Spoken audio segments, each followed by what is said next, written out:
people, what's good? It's Line Spirit here. Name is still Julian, and we continue with the video about the topic of toxic masculinity. Masculinity. Okay, yesterday I made this video and I needed 20 minutes to just make the introduction, all right? And this time we go a little bit more into deep and the topics: what is toxic masculinity, what is non-toxic masculinity. Okay, let me first pound on this toxic masculinity a little bit more.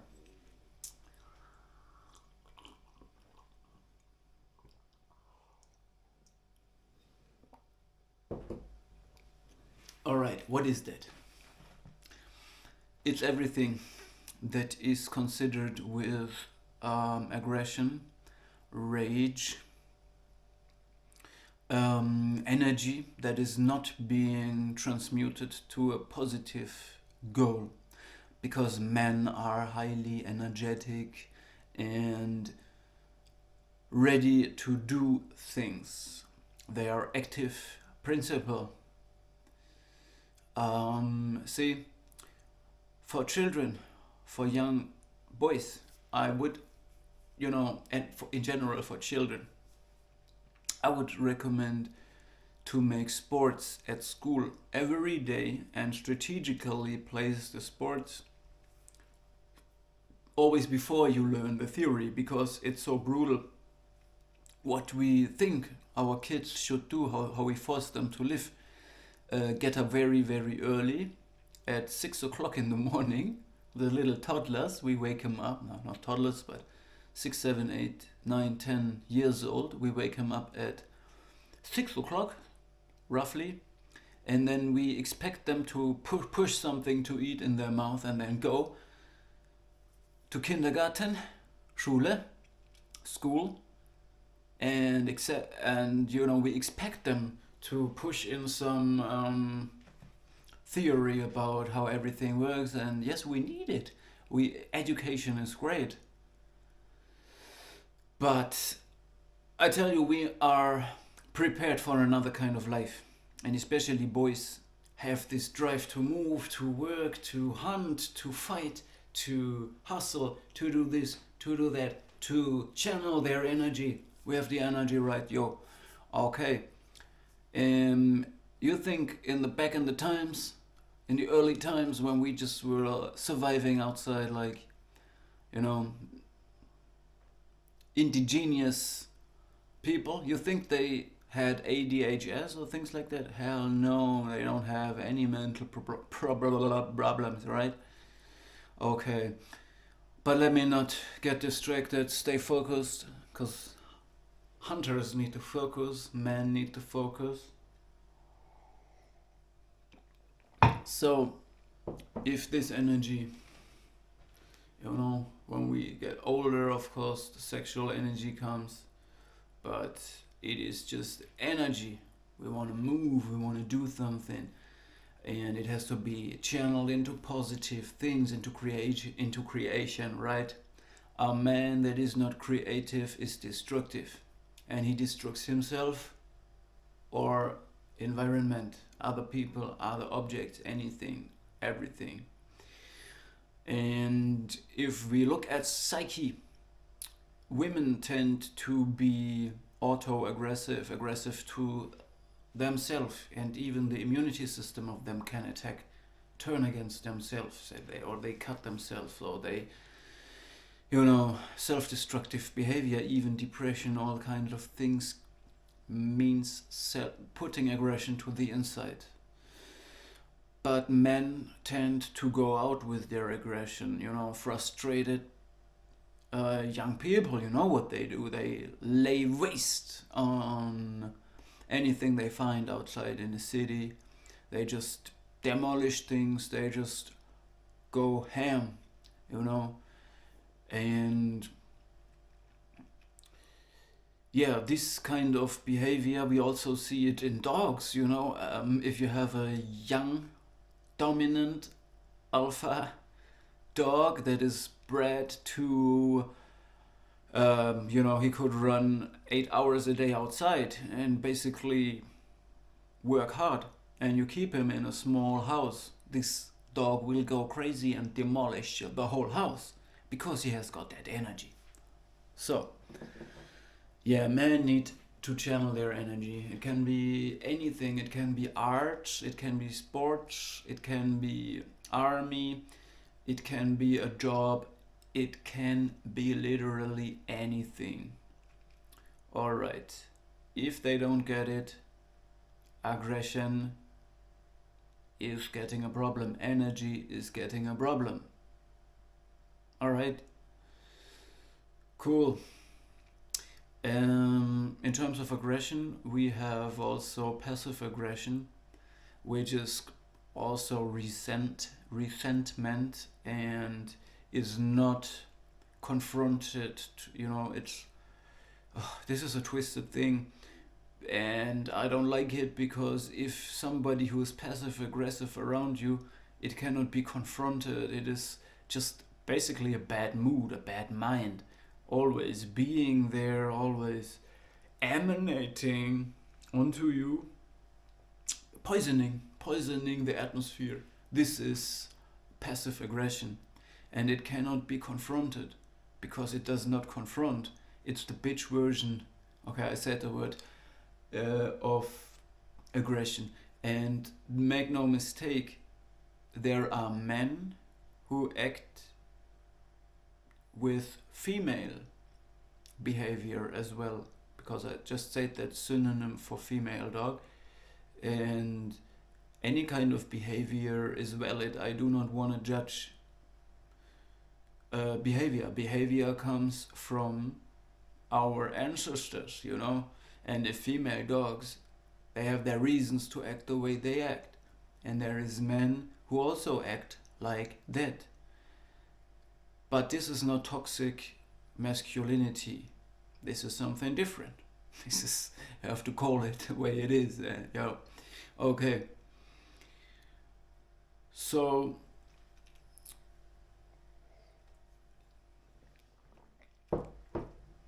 yeah. Destructive, aggressive behavior is toxic masculinity, and it can be physically violent, it can be mentally violent, it can be acting out, it can be screaming, and it can be passive aggression, and everything in between. It can be sabotaging people, just any way you can put energy and invest it in abusing people or destroying things. Alright? Okay. So, but what then is non-toxic masculinity? This is when you can direct this energy into a way that is accepted by society, that is beneficial for the individual and or the environment. It could be a farmer, it could be a hunter, it could be a man who's doing sport for money. A sportsman. It can be a star, a superstar, it can be a good worker, it can be a father, anything that is beneficial, that is caring. A man can be protective, he can be calming, This is also the task of a father. The father has got a lot of information and knows a lot, and he can probably become a wise person. But the more you know, the more you should be scared and actually become nervous. But a man will not become nervous. He will know the things, he knows the threats, he knows everything, he sees everything, but still he is calm. Because somebody needs to keep calm. Even if you face the storm, you want to go to your children and tell them, "Oh, children, we have to be careful, the storm is..." No, you must be calm. And the same is with hectic. Hectic is, or, panicking. No, you have to stay calm, composed, and focused. Not lose yourself. Stay self-centered. And even though you know the threats better than those who are in panic, those who are nervous. See, this guy is sitting there in the train, always moving. This is basically insecurity, and is not beneficial for anyone.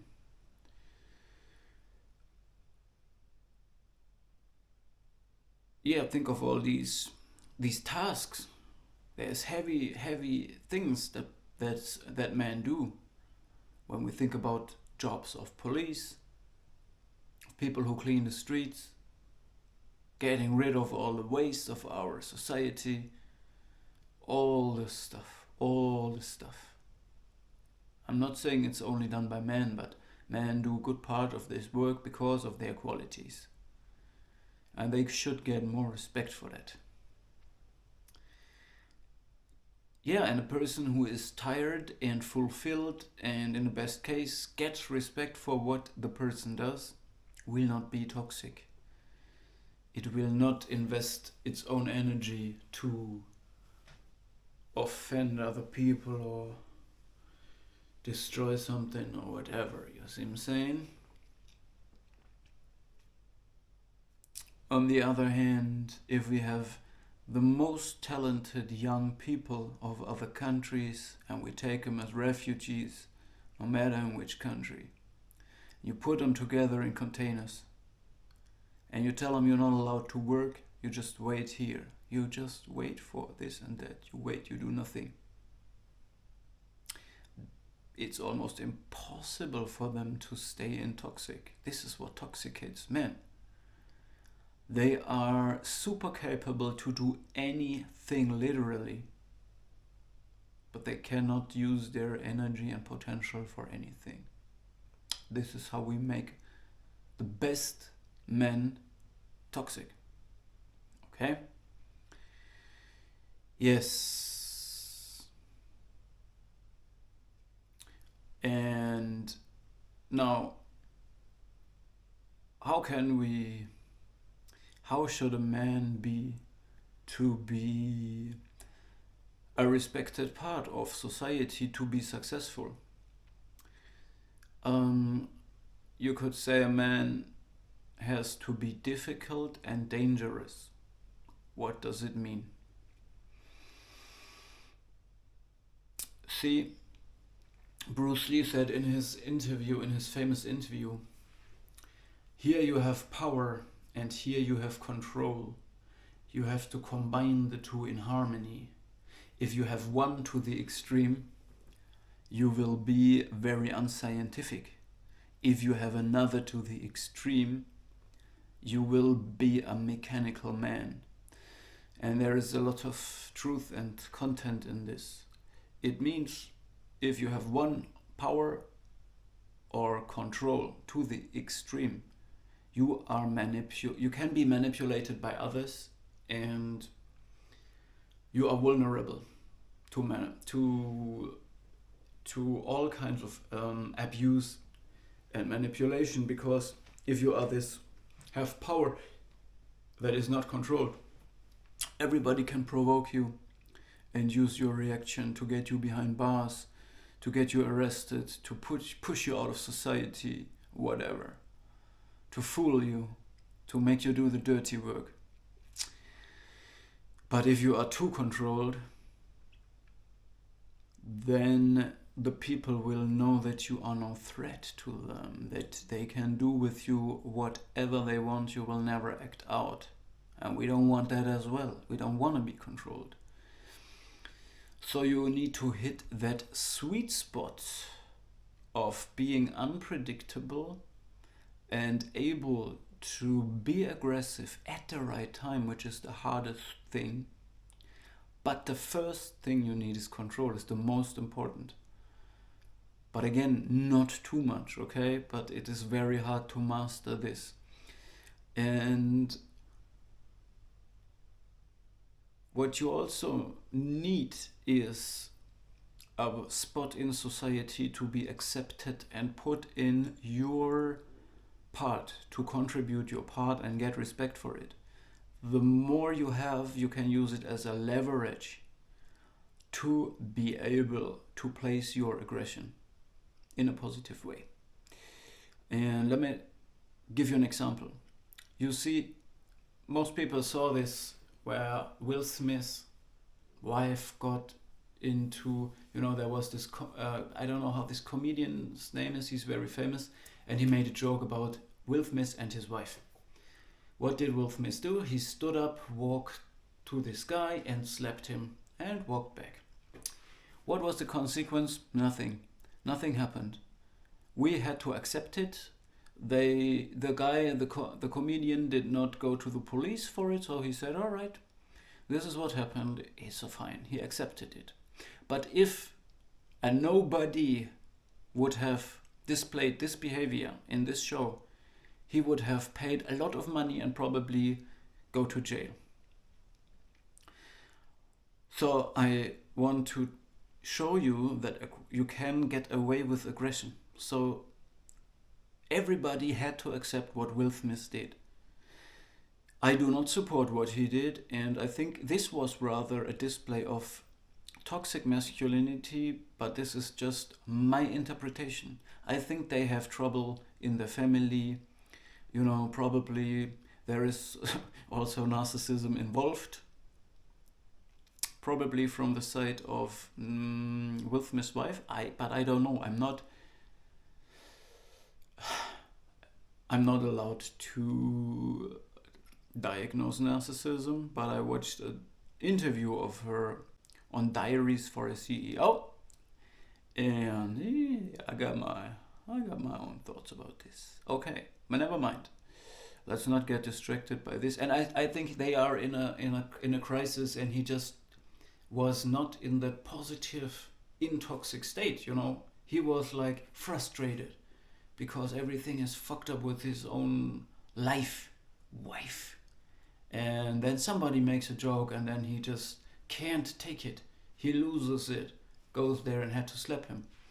If everything was right in the family, everything was cool, he might have done that big move and just laugh about it. Or I don't know. I really don't want to judge it, because I tell you again, it is the hardest. Controlling yourself is hard, but it's much harder, for me at least, to place aggression in the right dose at the right time, so that I get away with it and it is beneficial actually. It is also when you're in your workplace, your position, you cannot be too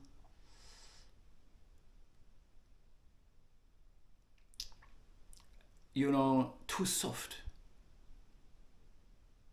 You know what I'm saying? You have to make everybody respect you and pay you what you deserve. Otherwise you will be unhappy and it will lead nowhere. But the problem is you have to stand up for that. Nobody else will. No boss is going to come to you and tell you, oh, you know what, I see you working, you deserve more money actually, we need to give you more money. This will not happen. And this is also what I call aggression, and the will to target something, to go towards it, to improve the situation. This is like, hey, here I am, we gotta talk this out. And this is also, to be dangerous and difficult, you must be articulate. You must be able, nowadays, to put the things into words, and be, the more eloquent you are, the better. But eloquence, by the way, for me, it's not a virtue. The opposite is the case. We don't want to be eloquent in order to shine and show everybody how brilliant we can talk. No, it's just a tool that we sometimes need, to be articulate is important. To be able to speak what you observe, what you think, and also being able, when you articulate, it means that also you have the same ability when you're just thinking. So if you are not able to articulate yourself, it is almost as if your thinking is crippled, because it will benefit as well. Everything. You need this. It's a movement. It's like moving within your head, right? So, and it is also beneficial as a man to be able to feel and show emotions, but of course in a way that is controlled and not in control or uncontrolled. If you are too emotional, people will abuse it as a weakness. But if you are completely unemotional, bro, you're not a human being then. And this thin line, this is what, it's like spice, a little bit, spice. It has to be there. If it's not there, it's spoiled. But if it's too much, you can't eat it as well. Style. Taste. People, I feel I missed on the topic again today. We're again at the 20-minute mark. It's a hard nut to crack. Brothers and sisters. Alright, I'll give it another attempt. Another time. But we proceeded. So this is part 2. Let me go on in my day as always.